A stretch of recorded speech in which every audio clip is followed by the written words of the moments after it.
Today, current pain, future pain. The DFA Daily to the 15th of July 2020.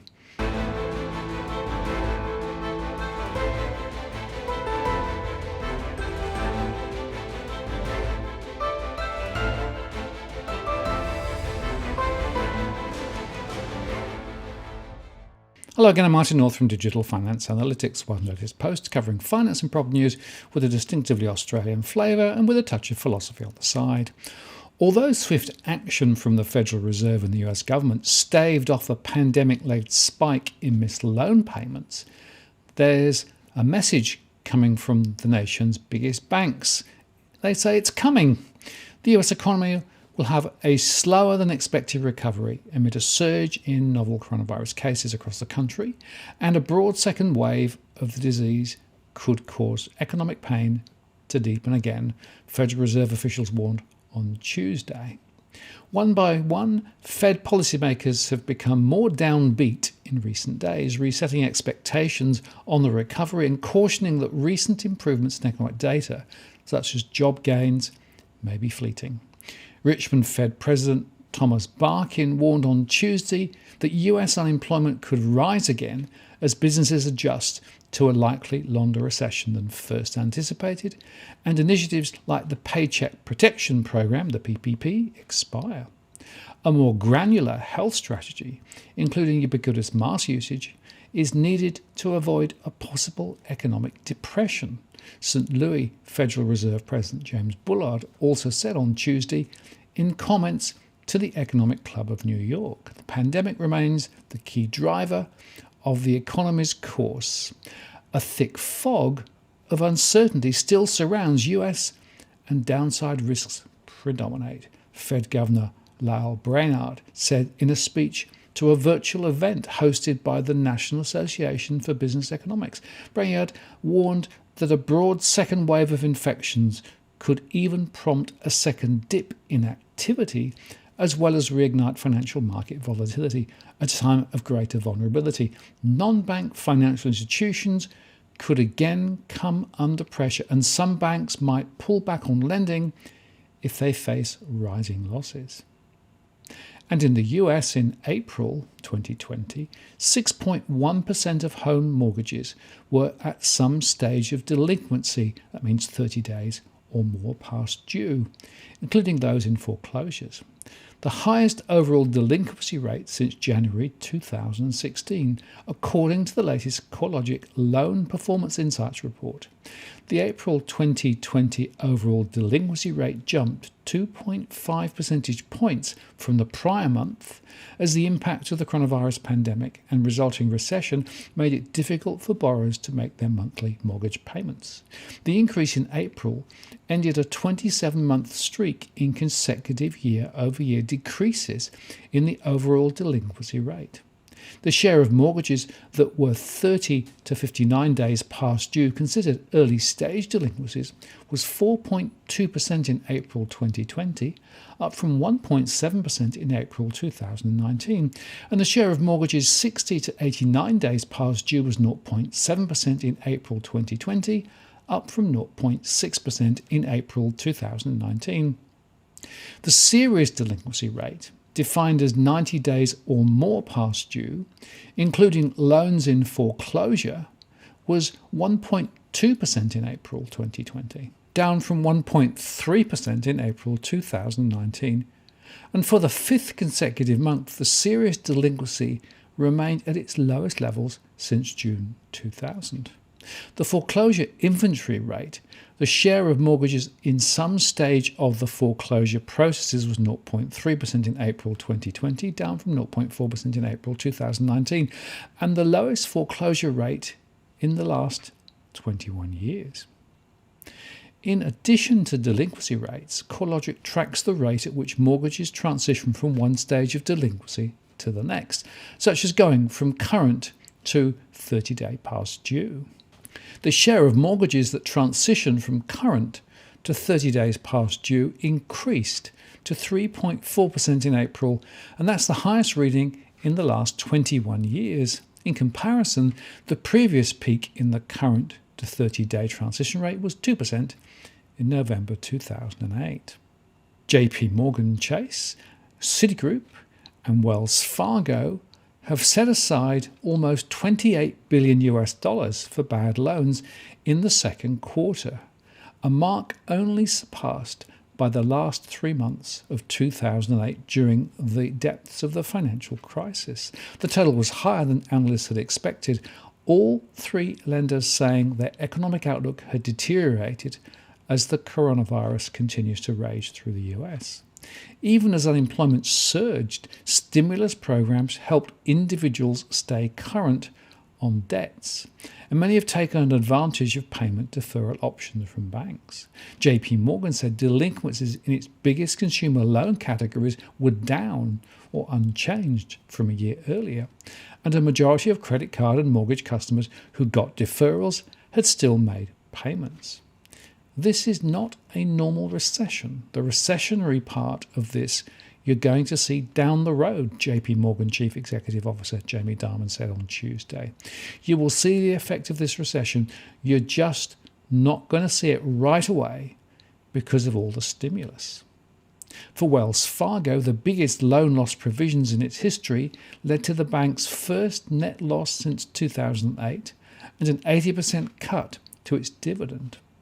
JP Morgan and Citigroup's trading desks seized on huge market swings to deliver record quarters, helping those firms maintain profitability.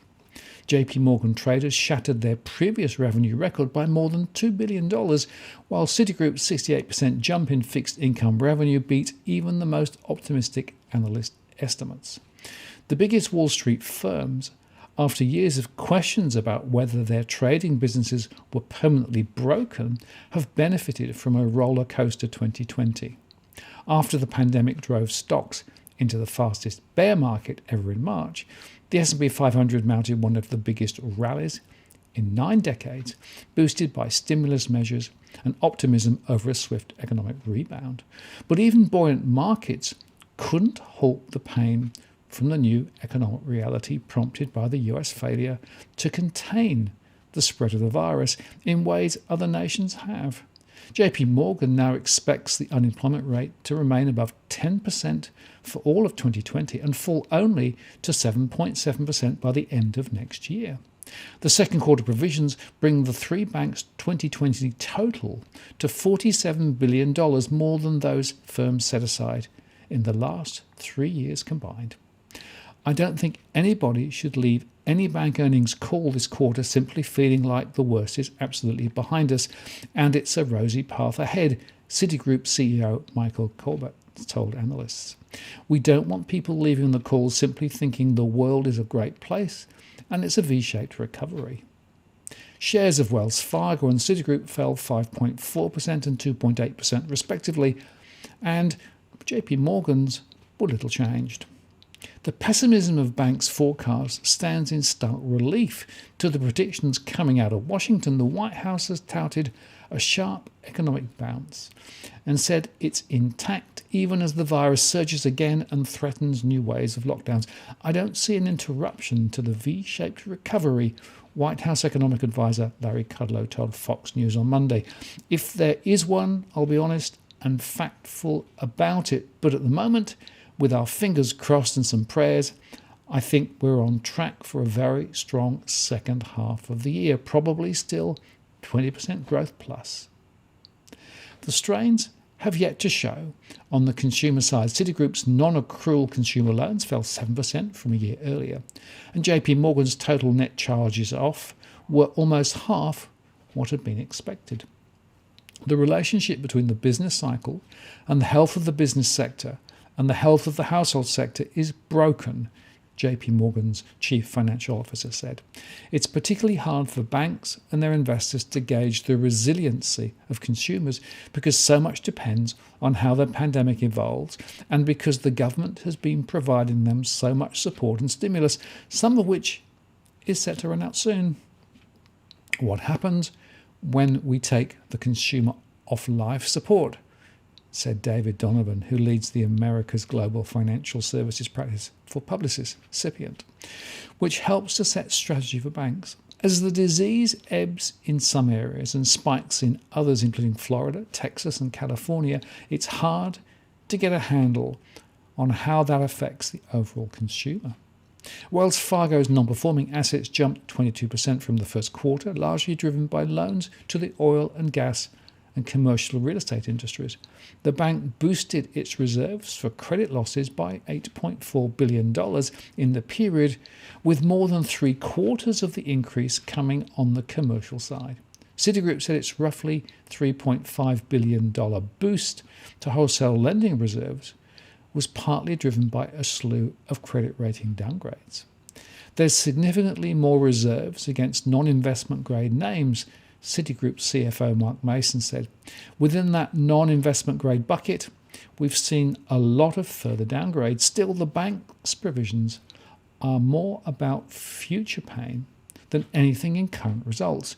New accounting rules have pushed lenders to do more forecasting and try to get ahead of losses before they appear.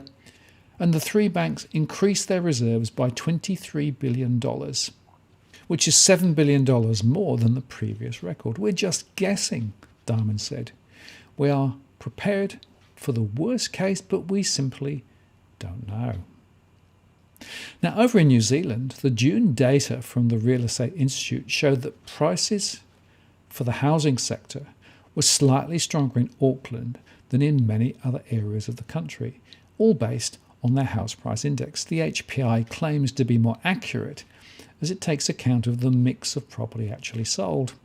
Nationally, the index rose 0.9% in June, though it is still 1.2 percentage points lower than in March.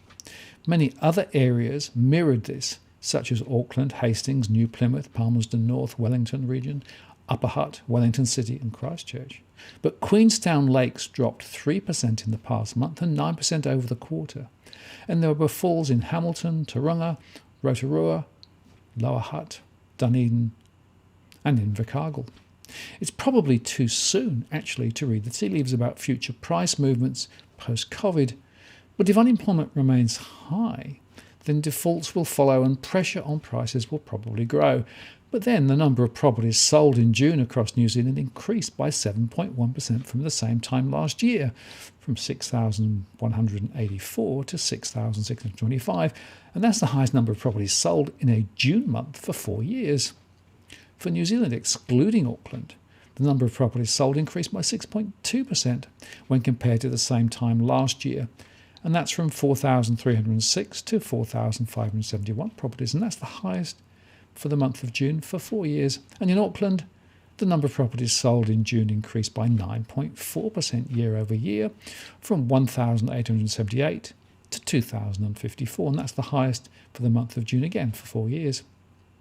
Shaking off the COVID-19 impact, June was the first time in 3 months where regions have started to see increases in annual sales volumes, with 10 out of 16 regions seeing annual increases.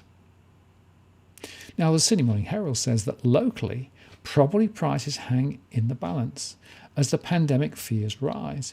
With a renewed outbreak of COVID-19 cases in Melbourne and New South Wales, experts are expecting substantial property price falls, although the risk to Melbourne prices is greater because of the city's return to a full 6-week lockdown. So far, property markets overall have proven relatively resilient. For the 3 months to June the 30th, Melbourne dwelling prices fell by 2.3% and Sydney prices by 0.8%. However, prices are still up by more than 10% over the past year, according to the figures from CoreLogic. ABS figures show a record fall in new lending for houses in May. Nevertheless, average price changes can mask big differences in various property market sectors. For example, 1 in 3 of Melbourne's CBD apartments that were sold in the first 3 months of the year, even before the pandemic hit, changed hands for less than their purchase price. Almost 70% were owned by investors. And vacancy rates for apartments in Melbourne's CBD and for southbound in particular and in Sydney's CBD remain persistently high. AMP Capital Chief Economist Shane Oliver says high unemployment, a pause in immigration and rent payment holidays pose major threats to property prices over the next year. He expects home prices to fall between 5 and 10% nationally, with price dips in Sydney and Melbourne at the top end of that range. There's a risk of much bigger falls if the renewed rise in coronavirus cases leads to an Australia-wide lockdown, he said. Melbourne particularly is at risk as its renewed lockdown pushes more businesses and households to the brink. Economists at NAB, led by Alan Oster, expect the COVID-19-induced recession to result in peak-to-trough price declines of 10 to 15%. NAB economists are forecasting Sydney prices to fall by just around 10% from the start of this year to the end of 2021, and for Melbourne they expect a dip of around 14% over the same period. Tim Lawless from CoreLogic says stay-at-home rules would likely mean the market is significantly disrupted again after improvements in sales since Easter. A number of factors have helped protect home resale values from more significant damage, including lower stock levels and significant government stimulus, Lawless said. That is in addition to record low interest rates and lenders' mortgage repayment pauses that have helped keep forced sales off the market. And figures released last week by the Australian Bureau of Statistics showed national demand for new home loans plunged 11.6% in May. This is the strongest fall in history, driven by strong declines in the value of loan commitments for housing in New South Wales and Victoria, the ABS said. The value of new loan commitments for owner-occupied housing fell 10.2%, while investor housing loan applications fell 15.6%. The number of owner-occupied first home buyer loan commitments fell 9.3%, and the figures for May reflect COVID-19's restrictions in April, as home loans can take some time to settle. Simon Presley, the managing director and head of market research at property agency Propertology, says the May data was expected, as it was the month when the lockdowns were at their tightest. Since then, Australia has opened up considerably, with the exception of Melbourne, he said. Melbourne and Sydney have the most exposed property markets, as both cities are disproportionately affected by a freeze on international tourism, international students, and overseas migration. Still, he maintains price declines in the two cities will not likely be in the double digits. Record low interest rates, many mortgage holders having cash reserves in redraw, low supply of real estate sales listings, empathetic banks and government support packages provide a safe cushion for the property market, he says. Now, data recently made available from the Australian Bureau of Statistics revealed that the total number and value of refinanced home loans peaked in May 2020, with refinancing activity posting its largest month-on-month increase in nearly 20 years and rocketing more than 90% year on year. The total value of refinanced home loans exceeded $15.1 billion in May, up 26% from the previous high of $12 billion in April. Notably, the month saw record highs for both external refinance loans, those involving people switching lenders, as well as internal refinancing loans, when customers opted to secure a better rate from their current lender. Over the month of May, external loans reached 21,473 and internal loans sat at 12,239. Of all refinance loans, 64% involved Australian switching lenders, the largest disparity ever, according to Graham Cook, Insights Manager at comparison site Finder. As budgets are stretched, a record number of people are deciding to get a better deal on their largest investment, he said. Historically low interest rates and a lack of investor spending are a double whammy for banks, but a boom for mortgage holders. With the cash rate at 0.25%, the best home loan rates now start with a 2. If yours does not, it might be time to go home loan shopping. According to Finder analysis, the average standard variable rate from the big four banks for an average loan of $494,000 is 4.04%. If that rate were to drop 50 basis points to 3.54%, more than $35,000 could be saved over the life of the loan. Now is a good time to ask for your bank to go the extra mile, he said. Several lenders are offering to waive fees for new borrowers, and some are even offering extras to offset accounts at no additional cost. While the value of housing may drop in the next year, The mortgages on them will not. Morgan Stanley analyst Richard Wiles is expecting NAB to incur higher cumulative loss rates than its Big Four peers, totalling approximately 121 basis points of its loan portfolio. According to Mr. Wiles, NAB's business mix and industry exposure leaves it more susceptible to a COVID-induced deterioration in credit quality. While NAB significantly reduced its risk profile from 2009 to 2014, we think subsequent changes have been incrementally set. As a result, the major bank is expected to increase its collective provisions coverage with risk-weighted assets which are currently below average at 2.3%. A $400 million top-up would lift coverage to approximately 1.3% and only use approximately 10 basis points of capital, Mr. Wiles observed. This follows the completion of NAB's $3.5 billion capital raising earlier this year, which comprised a $3 billion fully underwritten institutional share placement plan and a non-underwritten share purchase plan targeting approximately $500 million. However, Mr. Wiles claimed that NAB would want to avoid another capital raise and thus touted the possibility of a dividend deferral for the first half of NAB's 2020 financial year. The Morgan Stanley analyst also noted that there are downside risks to the group's 2 to 3% housing credit growth forecast for NAB in light of deleveraging in the broader marketplace. Mr. Wiles added that Morgan Stanley's forecast for growth of between 13 and 16% across NAB's business lending portfolio also looks likely to fall well short. This comes amid a sharp decline in demand for credit in recent months, with both housing and business lending volumes falling.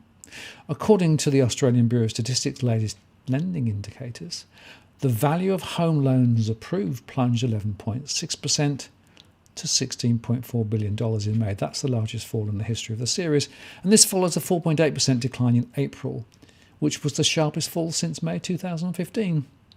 The Reserve Bank of Australia's financial aggregates data has also revealed that after falling from a record high of 3.1% in March to 0.1% in April, business credit growth contracted by 0.6% in May.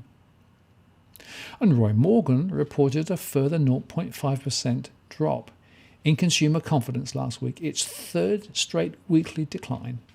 Financial conditions were mixed, with current finances gaining 1.2%, while future finances declined by 1.4%. Current economic conditions declined for the fourth straight week, falling 3.4%, while future economic conditions gained 1.8%. And the time to buy a household item continues to deteriorate, falling 1.9% last week. Inflation expectations was stable at 3.2% over the 4-week moving average. And the Westpac Melbourne Institute Index of Consumer Sentiment fell 6.1% to 87.9 in July, from 93.7 in June. The drop in confidence reverses all of last month's impressive gains, they said, taking the index back to the weak levels seen in May, but still leaving it 16% above April's extreme low of 75. The timing of the survey is relevant here. It covered the week in which the lockdown was announced for Melbourne, but the survey closed before the news of a significant cluster was reported for Sydney.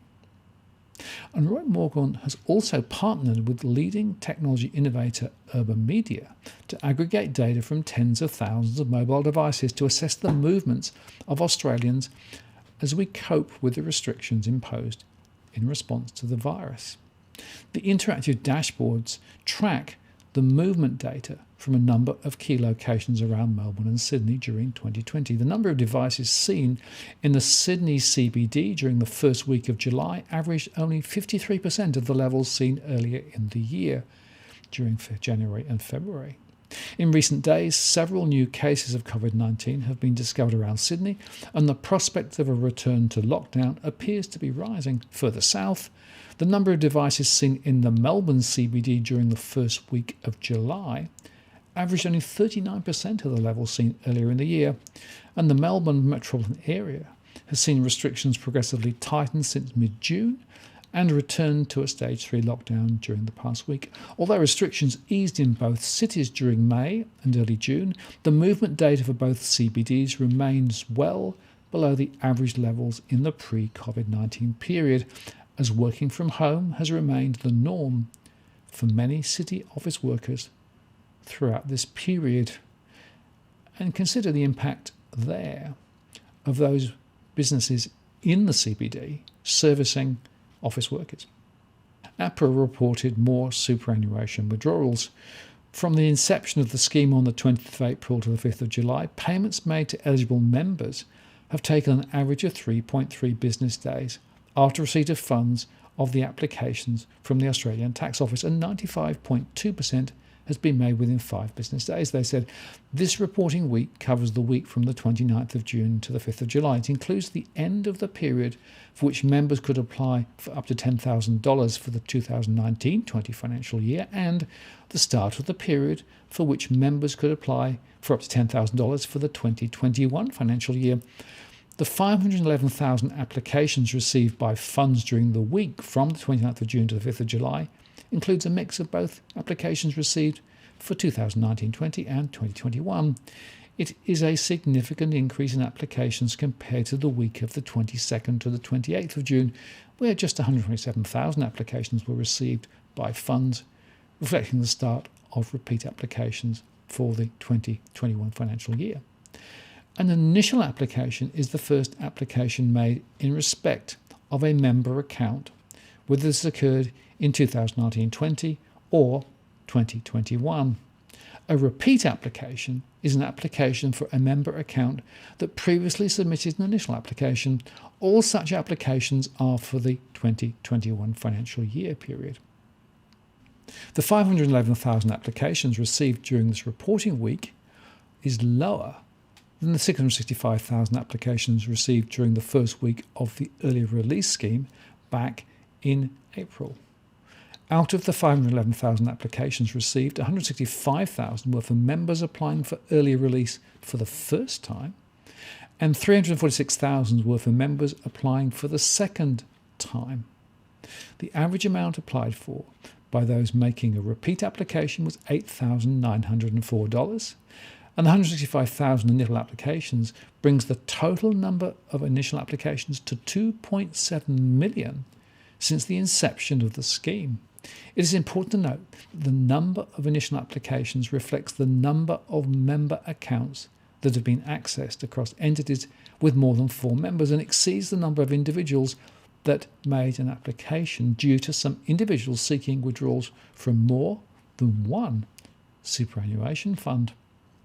Over the week to the 5th of July, superannuation funds made payments to 132,000 members, bringing the total number of payments paid by funds to their members to approximately 2.54 million since inception, with some of the payments being repeat payments as a result of the commencement of the second period in which members can make an application. The total value of payments during the week was close to $1 billion, with $19.1 billion paid since inception. The average payment made over the period since inception is $7,511. As at the 5th of July 2020, 83% of applications received since inception had been paid, and that's down from 95% at the 28th of June 2020, given the large number of new applications received during the week. And finally, this disturbing story from the Telegraph London by Ambrose Evans-Pritchard. The monetarist view is that the sheer scale of QE and money creation by central banks trumps all else. We now have a perverse situation. The worldwide shock from COVID-19 is getting worse. The IMF has smashed its global growth forecast to minus 4.9% for this year, from 3% in April. The OECD has come in even lower. Its forecast for Europe is catastrophic, with figures ranging from minus 11.4% to minus 14% for France and Italy, and minus 11.5% to minus 14% for the UK, depending on the outcome of the pandemic. Equity bulls are betting that the combined fiscal and monetary stimulus is large enough to overwhelm the damage of the pandemic with all its long-tail consequences. But is it actually big enough? If the crisis drags on for months in a messy fashion with fresh lockdowns, emergency relief in the US and Europe was designed on the assumption that COVID-19 will be done and dusted by now.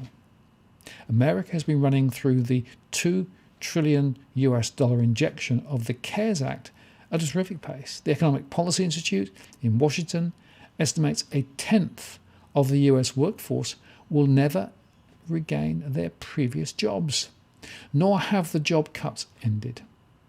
He says, I find it hard to believe that there will be a surge in pent-up spending in this atmosphere of perverse angst. It is more likely that large numbers of people will save frantically in self-defence. And this will combine with efforts by thousands of over-leveraged companies to pay down loans taken out during the crisis to stave off collapse. It will take years to rebuild damaged balance sheets. Nor is the European stimulus large enough or fast enough. The fiscal component of the recovery fund does not kick in until next March at the earliest. Until then, it is a patchwork of national plans, vastly differing in intensity. The monastery's view is that the sheer scale of QE and money creation by central banks trumps all else and will drive an explosive surge in activity almost by mechanical effect, probably culminating in an inflationary boom in 2021. He says, I don't rule that out, but the monetarist premise, anchored on the theories of Milton Friedman, is that the velocity of circulation will return to normal over time and ignite this reservoir of monetary jet fuel. If they are, Nobel economist Myron Scholes told me over the weekend, that the monetarists were likely to lose their bet this time. I pay attention because he cut his teeth under Friedman in Chicago before going on to master the arcane world of financial derivatives. His view is that the pandemic shock has broken large parts of the American economic system and accelerated the death of Thatcherism. It will be a very long time before the processes of creative destruction unleashes fresh growth. Specifically, he predicts that the velocity will keep falling and the extra money created by the Fed will accumulate in idle excess reserves. Milton Friedman was wrong. Velocity can keep on falling, he said. The banks cannot figure out how to lend in this environment, and the multiplier only works if there is an opportunity to lend. You can bring horse to water, but you can't make it drink.